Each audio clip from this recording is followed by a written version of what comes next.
వస్తున్న 2 తెలుగు రాష్ట్రాల్లో కొత్త రేషన్ కార్డుల దరఖాస్తు, మంజూరు ప్రక్రియ పనులు వేగంగా సాగుతున్నాయి.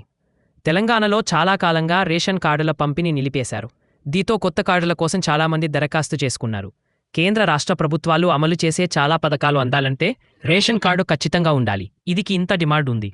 ఇలా ఉండగా తాజాగా రేషన్ కార్డుదారులకు కీలక అలర్ట్ జారీ చేశారు అధికారులు. మీ కార్డు రద్దు కాకుండా ఉండాలంటే ఓ పని చేయాలని, అందుకు జూన్ 30 వరకే అవకాశం ఉందని తెలిపారు. ఆ పని ఏంటంటే, రేషన్ కార్డుదారులకు కేంద్ర ప్రభుత్వం కీలక అలర్ట్ జారీ చేసింది. లబ్ధిదారులంతా తప్పకుండా ఈ కేవైసీ ప్రక్రియను పూర్తి చేయాలని తెలిపింది. రేషన్ పంపిణీ వ్యవస్థను పారదర్శకంగా తీర్చిదిద్దడానికి ఈ చర్యలు ఎంతో ఉపయోగపడతాని కేంద్రం చెప్పుకొచ్చింది. ఈ కేవైసీకి జూన్ 30 చివరి తేదీ అని ప్రకటించింది.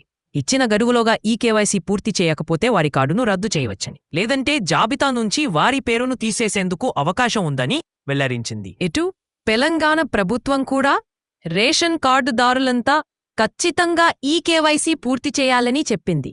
ప్రస్తుతం రాష్ట్రంలో 3 నెలల రేషన్ సరుకులు ఒకేసారి పంపిణీ చేస్తున్నారు. కనుక ఆగస్టు వరకు రేషన్ షాపులకు వెళ్లే అవసరం లేదు. కాని రేషన్ కార్డు ఈ కేవైసీకి జూన్ 30 చివరి తేదీ.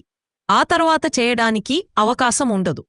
అప్పుడు మళ్లీ సెప్టెంబర్ నుంచి రేషన్ తీసుకోవడంలో ఇబ్బందులు ఎదుర్కోవాల్సి వస్తుంది. కొందరు రేషన్ కార్డులను తప్పుడు మార్గంలో వినియోగించాం, నకిలీ కార్డులు తయారు చేయడం, లబ్ధిదారు చనిపోయిన తరువాత కూడా వారి పేరు తొలగించకుండా కొనసాగించడం వంటి చర్యలకు పాల్పడుచున్నారు.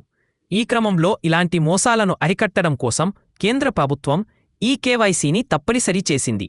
ఆధార్ కార్డు ద్వారా ఈ కేవైసీ పూర్తి చేయాలి. గతంలో ప్రభుత్వం దీన్ని పూర్తి చేయడానికి మార్చి 31, 2025 చివరి తేదీగా నిర్ణయించింది. కాని సాంకేతిక సమస్యల వల్ల చాలా ఈ కేవైసీ పూర్తి చేయలేకపోయారు. దీంతో ఈ గడువును జూన్ 30, 2025 వరకు పొడిగించారు.